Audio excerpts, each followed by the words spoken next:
ओम तव कथामृतं तप्तजीवनं कविभिरीडितं कल्मषापहं श्रवणमंगलं श्रीमदाततं भुवि गृह्णन्ति ये भूरिदा जनाः।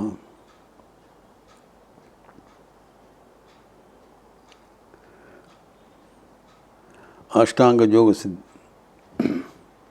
सिद्धि में आखिर अंग है समाधि। हम लोग देखे हैं कि योग के दो साधन है, बहिरंग साधन और अंतरंग साधन। अष्टांग योग पतंजलि के योग सूत्र में प्रथम 5 अंग है, यम नियम, आसन, प्राणायाम, प्रत्याहार। ये 5 प्राथमिक स्तर अतिक्रम करने के बाद ही हम लोग धारणा, ध्यान एवं समाधि पर पहुंचते हैं। तो प्रथम पंच जो साधन है वो मन को प्रस्तुत कर देते हैं अंतरंग साधन के लिए। 2 विभाजन किया, पंच और 3। एवं फिर पतंजलि योग सूत्र में बताया 3 अध्याय में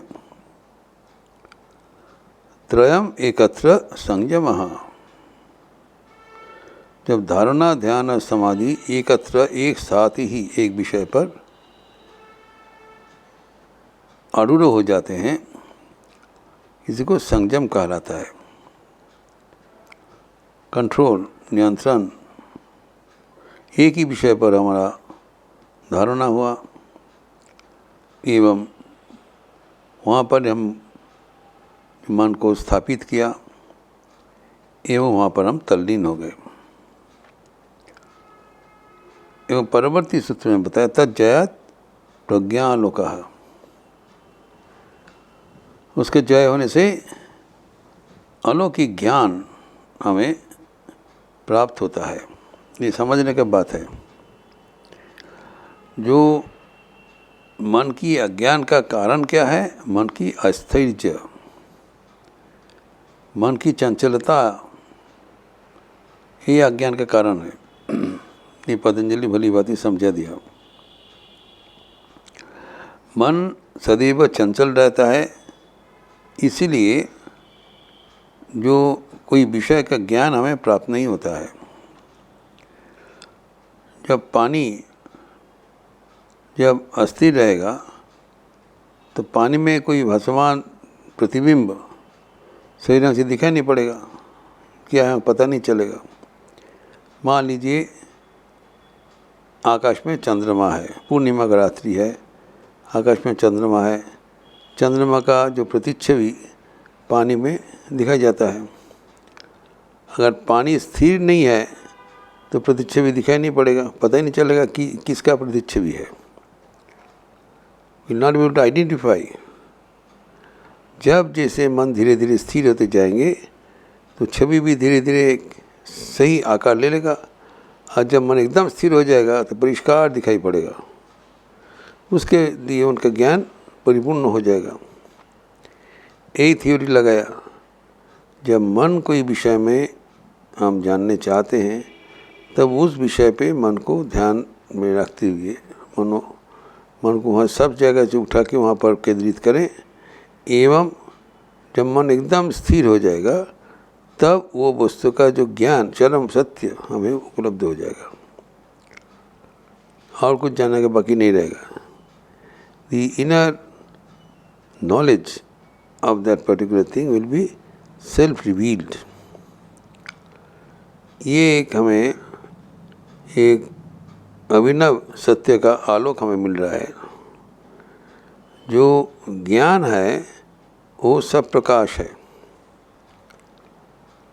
ज्ञान है सब प्रकाश। तो कोई चीज़ को जानने के लिए हमें और कोई माध्यम का ज़रूरत नहीं होता है।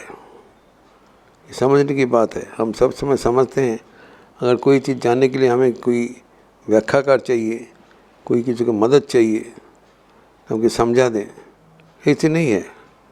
जब उस विषय पर हमारा मन निवेश होगा, स्थिर हो जाएगा, तो अपने आप वो चीज़ का चरम सत्य ज्ञान हमें प्रतिभात हो जाएगा। यह आश्चर्य की बात है। We don't have to go to anybody, it is self illuminating, self revealing. कोई विषय का जो पक्का ज्ञान है, शेष ज्ञान है, वो स्वाभाविक भावे वो विकसित हो जाता है। कैसे? जब उसके ऊपर हमारा संयम आ जाएगा। जो हमारा जो सूक्ष्म मन है, सूक्ष्म चिंतन है, जब वो सूक्ष्म शरीर पर हमारा पूर्ण नियंत्रण आ जाएगा, तब जो चीज़ में वो मन उसको मनोनिवेश करेगा, उसका चरम सत्य सामने उपस्थित हो जाएगा। तो ये है मन की अवस्था। ध्यान का जो लाभ, ध्यान का जो सुफल, ये बताया कि ये 3 चीज़ है जो समाधि में जब मन स्थिर हो जाएगा, तब समाधि का जो वस्तु है उसका अंतर्निहित जो सत्य उद्घाटित हो जाएगा। तो एक तो वो ज्ञान का अलग से हम उद्भासित हो जाते हैं। मन को स्थिरीकरण का यही एक अन्यतम चरम प्राप्ति। और वो जो ज्ञान होगा एकदम पक्का ज्ञान होगा, हिलेगा खुलेगा नहीं, चरम सत्य ज्ञान होगा। कारण उसमें हमारा मन स्थिर हो गया था। तो मन का स्थैर्य इसलिए बताया सबसे महत्वपूर्ण है। मन जब स्थिर हो जाएगा, तब वो विषय का ज्ञान हमें भली भांति प्रतिभात हो जाएगा। जब कोई वैज्ञानिक कोई नया चीज़ आविष्कार करते हैं, उसी का भी एक ही प्रक्रिया है। जब कोई विषय पर चिंतन करते हुए उसमें ध्यान उसका स्थिर हो गया,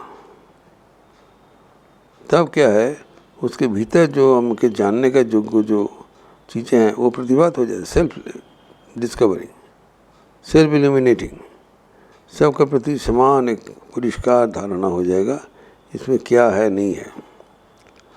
कोई व्यक्ति में अगर मन को उसका केंद्रित करे, तब उसी समय उसका सत्य प्रतिभात हो जाता है, अलौकिक प्रज्ञा होता है।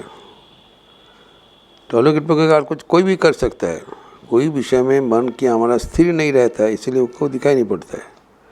अगर कोई विषय में हम लोग स्थिर कर दे, कौन सी स्थिर करे? त्रयम एकत्र संयम। त्रयम मतलब धारणा, ध्यान, समाधि। मन का जो 3 अवस्था हैं, इसे इकट्ठा करके हम कोई विषय पर हम केंद्रित करें, तो उसका जो ज्ञान, अंतर्निहित ज्ञान, जानने के जो सब प्रकट हो जाएगा। एवं यही है ज्ञान का परिभाषा। इसीलिए योगीगण के कहा जाता है सर्व। तो ये इसीलिए हमारे इसमें कहा गया है, ब्रह्मविद सर्वविद भवति। जब ब्रह्म के जान लिया, तब सब कुछ जान लिया। सब कुछ कैसे जाना? कारण जो विषय में वो मन केंद्रित करेगा, और उनका इतना मन का उनका शक्ति है, जहाँ पर वो मन को एकाग्र किया, वहाँ पर मन को एकाग्र करते ही वो जो चीज़ का जो अर्थ वो प्रतिभात हो जाएगा। मन शांत हो गया। जब अर्थ प्रतिभात हो गया, तो उसको चरम ज्ञान उपाय लग गया। तो ये जो रिसर्च होता है, जो आविष्कार होता है, वो कैसे होता है? तो एक ही थ्योरी है। जब कोई वैज्ञानिक एक चीज़ में उन्होंने बहुत गहराई से सोच रहे हैं, वो चिंतन कर रहे हैं, चिंतन करते करते जब विषय में जब मन को स्थिर हो जाएगा, तभी विषय का जो चरम सत्य है वो उन्मोचन हो जाएगा।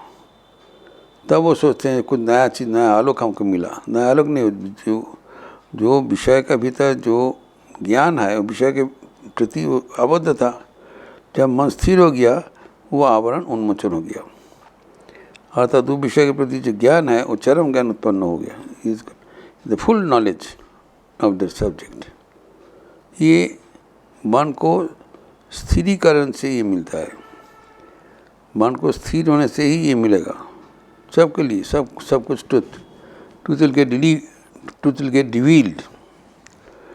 तो एक है ये चरम सत्य प्रकाशित होता है, एवं दूसरा है चरम सुख वो भी अनुभूत होता है।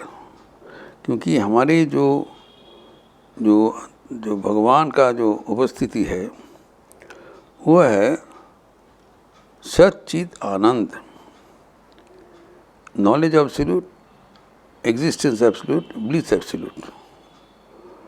तो जब हम हमारा जो अस्तित्व है वो तो बराबर के लिए है, वो तो कभी ख़त्म नहीं होने वाला है। हम बराबर है अस्तित्व, हम उसमें हमारा फेस चेंज होगा, इस अवस्था से दूसरा अवस्था जाएंगे। और क्या है, जो विषय में हमारा जो नॉलेज ज्ञान वो भी प्राप्त होना है, एवं आनंद, ये तीन चीज़ हमारा स्वरूप है। तो हमारे जो ज्ञान है, नॉलेज है, वो तभी पूर्ण मात्रा से हमारे उपलब्धि होगा जब मन शांत हो जाएगा। यही पर्पस है। इतना जी जमा नियम करने के बाद, जब धारणा ध्यान करने के बाद जब मन को के शांत कर दिया जाए, तब वो शांत मन में भगवान का दर्शन होगा, एवं जगत का जो कुछ हम जानने चाहते हैं वो भी दर्शनीय होगा, उसमें भी ध्यान मिलेगा। जो हमारे ज्ञान का परिधि है वो अखंड है, कोई शेष नहीं है। तो वो जो अखंड परिधि ज्ञान वो हमारा उपलब्धि का विषय पर हो जाएगा। वो व्याख्या नहीं कर सकते हैं, लेकिन वी कैन डेफिनेटली रियलाइज, उपलब्धि कर सकते हैं। And that is the goal of life. जो हमारे जो ज्ञान है जो प्राप्त करना है, वो ज्ञान प्राप्ति का एक ही उपाय है कि हमारे जो मन को स्थिरीकरण किया जाए, शांत कर दिया जाए। मन में हलचल होने से हमारा नॉलेज संभव नहीं है। मन को स्थिर करना प्राथमिक एवं शेष कर्तव्य है। जैसे मन स्थिर हो गया, जो जैसे बताया त्रयम एकत्र संयमः, तो प्रत्याहार, फिर धारण, प्रत्याहार हो गया, फिर धारण, ध्यान एवं समाधि। जब धारण करके ध्यान होता है, जब उसमें मन शांत हो जाता है, स्थिर हो जाता है, तब वो शांत मन में हम कुछ भी करें वो बराबर के लिए फ़ायदेमंद होगा। क्योंकि मन तब शांत है। मन जब शांत होगा, माइंड इज अलर्ट, तब वो अपने को समझने के लिए तैयार है। तो मन को किसी उपाय से शांत करने से हमारा लक्ष्य पूर्ण होगा। जैसे मन को शांत किया है, शांत स्थिर हो गया, स्थिर करने से वो विषय का भीतर छिपा हुआ जो ज्ञान है वो प्रकट हो जाएगा। ज्ञान प्रकट हो जाने से उस विषय का जो कुछ हमें जानना चाहिए वो चरम सत्य वो प्राप्त होगा। चरम सत्य प्राप्त होने से वो भी हमारा जीवन के एक उन्नतम लक्ष्य है, ये जानना, ज्ञान प्राप्ति होना। ज्ञान प्राप्ति मन को स्थिरता के साथ साथ हमें प्राप्त होता है। एवं जो ज्ञान प्राप्त हो गया, उसके बाद हमें ज्ञान के साथ जो आनंद है वो भी प्राप्त हो जाता है। इसका विस्तार हम अगले दिन करेंगे। ओम शांति शांति शांति। हरि ओम तत्सत। श्री राम कृष्णार्पणमस्तु। ये जो प्रत्याहार, धारणा, ध्यान, समाधि इत्यादि जो अष्टांग राजयोग का बात चल रहा है, इससे हमारे जीवन का लक्ष्य आसानी से पूर्ण होता है। इसलिए ये अंश जो ठाकुर का कहा गया था, जो ध्यान के बाद ध्यान का जो फल प्राप्ति, जो समाधि, भगवान के साथ अभिन्नता, ही हमारे जीवन का चरम प्राप्ति है, जिसका विस्तार हम अगले दिन करेंगे। अच्छा रहिए, स्वस्थ रहिए, आनंद में रहिए। नमस्कार।